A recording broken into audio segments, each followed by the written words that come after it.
Ces sciences diverses que vous m'avez rendues si faciles par la profondeur de la connaissance que vous en avez et la netteté des principes où vous les avez réduites.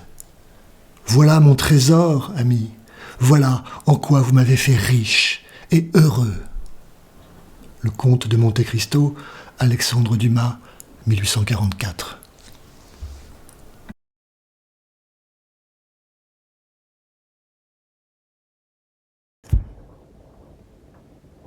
Bonjour à tous, j'espère que vous allez bien, vous me reconnaissez, je suis Fabrice Marais, et donc voilà, j'ai enfin trouvé un nom pour la chaîne YouTube que que vous allez pouvoir découvrir dans les jours et les semaines à venir. Il s'agit bien sûr de l'intellectuel. Et oui, l'intellectuel, c'est Fabrice Marais, c'est moi-même, en toute modestie bien sûr. Ou peut-être que l'intellectuel, c'est eh bien, celui dont je vais vous parler encore aujourd'hui, un intellectuel, un écrivain extraordinaire, un certain Alexandre Dumas. Et puis je vous parlais aussi de ce film, Le Comte de Monte Cristo, qui est sorti très récemment, en 2024, un film qui, on peut le dire, fait partie des films qui ont eu le plus de succès en France ces dernières années. Alors, qu'est-ce que j'ai à vous dire? Eh bien, ce que j'ai à vous dire à ce propos, vous l'avez deviné si vous avez vu la petite étiquette qui décrit la vidéo en question. Et oui, la question que je me suis posée, c'est est-ce que avec le film Le Comte de Monte Cristo, on n'aurait pas répété la même erreur, finalement le même oubli que celui que j'ai évoqué dans ma vidéo précédente, c'est-à-dire l'oubli du roman dont on a tiré le film. C'est-à-dire que est-ce que ce qu'on a fait pour La Planète des Singes et les 4 derniers films de La Planète des Singes, super production américaine, qui ont oublié le nom de Pierre Boulle, qui est le créateur de La Planète des Singes, donc qui a publié son roman La Planète des Singes en 1963, est-ce que là, je me suis posé cette question un peu étrange hein, quand même, hein, est-ce que là on a répété la même erreur avec Le Comte de Monte Cristo, avec ce film, et est-ce qu'on aurait oublié sur l'affiche, au générique, de mentionner le nom d'Alexandre Dumas? Évidemment non. Bon, je me suis rassuré tout de suite, j'ai sorti le DVD et puis j'ai cherché sur l'affiche en question le nom d'Alexandre Dumas. J'ai regardé et tout en bas de l'affiche, bon vraiment au bout de quelques minutes d'observation, j'ai fini par décrypter la présence de cette mention, voilà, d'après le chef-d'œuvre d'Alexandre Dumas.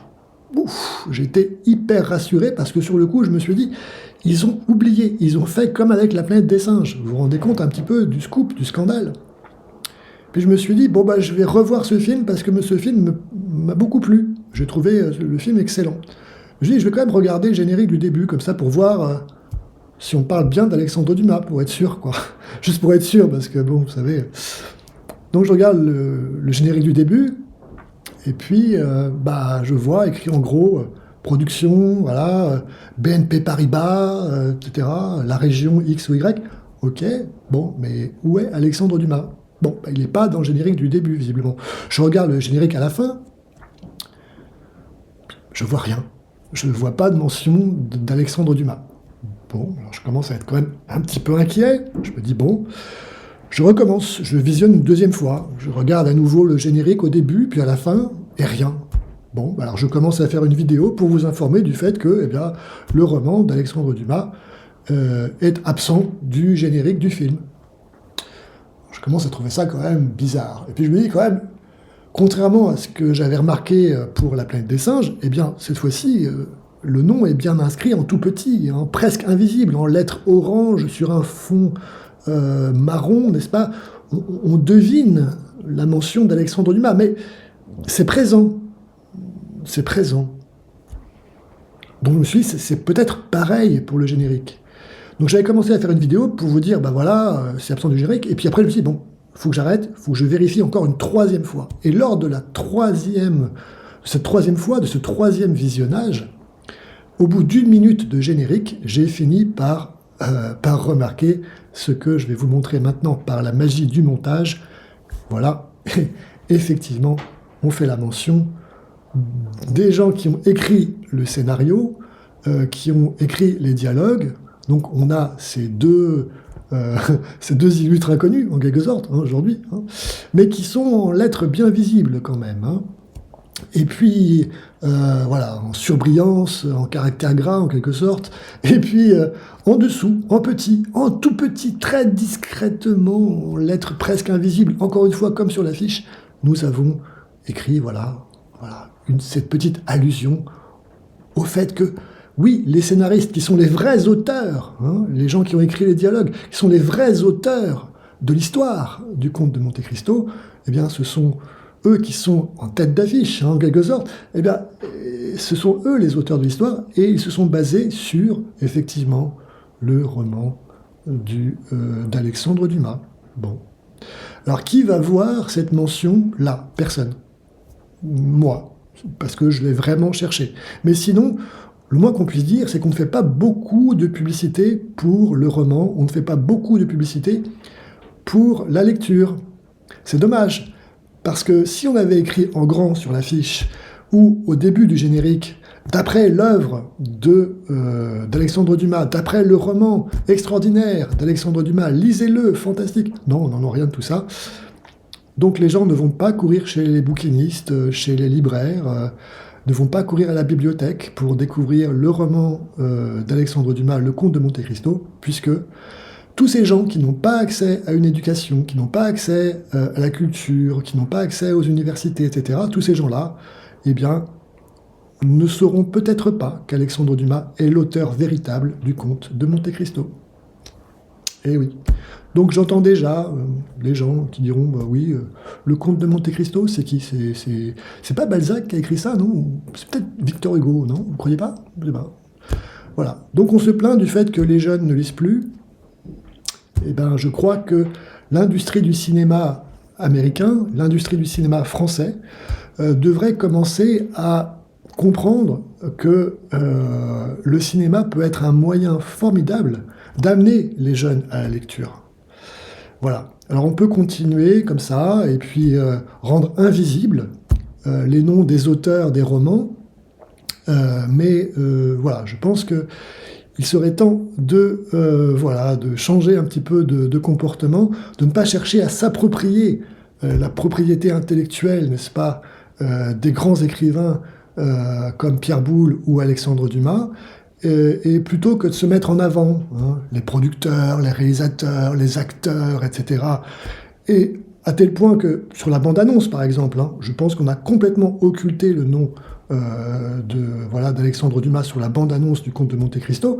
Rendez-vous compte, voilà, je l'ai visionné 3 fois, hein, la bande-annonce. J'ai vraiment cherché, c'est-à-dire que je me suis dit, je ne vais pas cligner des yeux pour être sûr, hein, parce que, voilà, pour les 3 mousquetaires, j'avais bien vu qu'il y avait une très briève allusion au roman d'Alexandre Dumas, mais là, j'ai rien vu du tout. Bon, confirmez-moi les choses, mais en tout cas, pour moi, aucune allusion, donc, dans la bande-annonce au roman d'Alexandre Dumas. Corrigez-moi, j'ai peut-être tort, on ne sait jamais. Voilà, enfin en tout cas, je voulais attirer votre attention sur ce fait-là, ce fait sociologique, ce fait concret, du fait que on a rendu quasiment invisible sur l'affiche, dans le générique, et encore peut-être encore davantage dans la bande-annonce, la référence au roman d'Alexandre Dumas. La transmission du savoir, le vieux maître, l'abbé, vous savez, le vieux sage, qui transmet son savoir à Edmond Dantès. Vous voyez ce que je veux dire? Ce trésor du savoir, de la connaissance. Un intellectuel qui transmet son savoir à un jeune homme qui deviendra lui aussi un intellectuel. Le dialogue entre le maître et l'élève. C'est ça la base de l'humanité. Sans cela, l'humanité est perdue. Et nous devenons des bêtes sauvages. Nous serons dépassés par les singes qui prendront le pouvoir, ou par les robots, qui sait. Voilà. Donc, ce vieux sorcier-là qui existe, qui a des compétences, parce que c'est un vrai sorcier, il ne faut pas qu'il rencontre ce craquemolle, vous savez, celui qui est en haut de l'affiche dans Harry Potter, Gilderoy Lockhart, Vous voyez ce que je veux dire? Oubliettes, oubliettes, les oubliettes, ça c'est bon pour les vieux intellectuels dont il faut se débarrasser. Oubliez-les, oubliez-les. Et que s'est-il passé? Eh bien, tout le monde est en train d'oublier Pierre Boulle. Et puis petit à petit, avec les années qui vont passer, petit à petit, on va oublier Alexandre Dumas et son roman. Voilà. Il est très fort, Gilderoy Lockhart, pour nous faire oublier les vieux sorciers qui, eux, ont une vraie histoire et des vraies compétences.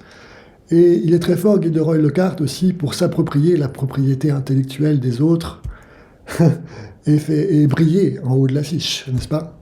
Voilà. Donc, non, ce sont les vieux sorciers, pas très photogéniques, ces vieux intellectuels, hein, voilà, dont on souhaite que, voilà, qui sombreront dans l'oubli, hein, voilà. Bon, bah, c'est comme ça que les choses se passent un petit peu aujourd'hui. C'est Gilderoy Lockhart qui est aux commandes de l'industrie du cinéma américain et du cinéma français, en tout cas pour les super productions. Donc, restez vigilants et n'oubliez pas que le cinéma, ça peut être un moyen fantastique pour amener les gens à lire. Moi-même,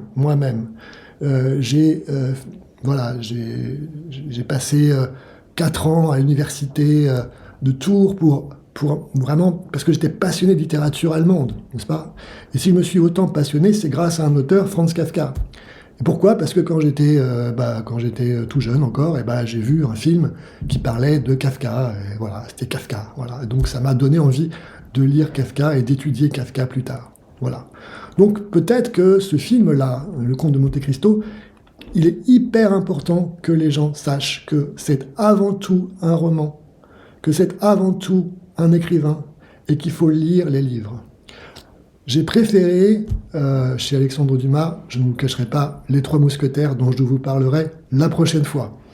Voilà, le film Le Comte de Monte-Cristo est extraordinaire, il est magnifique, les acteurs sont fantastiques, mais voilà, Alexandre Dumas est presque invisible, voilà, sur l'affiche, dans la bande-annonce, et puis au générique. Voilà, c'était l'information que je voulais vous transmettre. Soyez vigilants. Et puis, je vous dis à très bientôt pour ma prochaine vidéo. Vidéo donc sur la chaîne YouTube que j'ai intitulée, en toute modestie bien sûr, L'Intellectuel. Je vous dis à très bientôt. Ciao!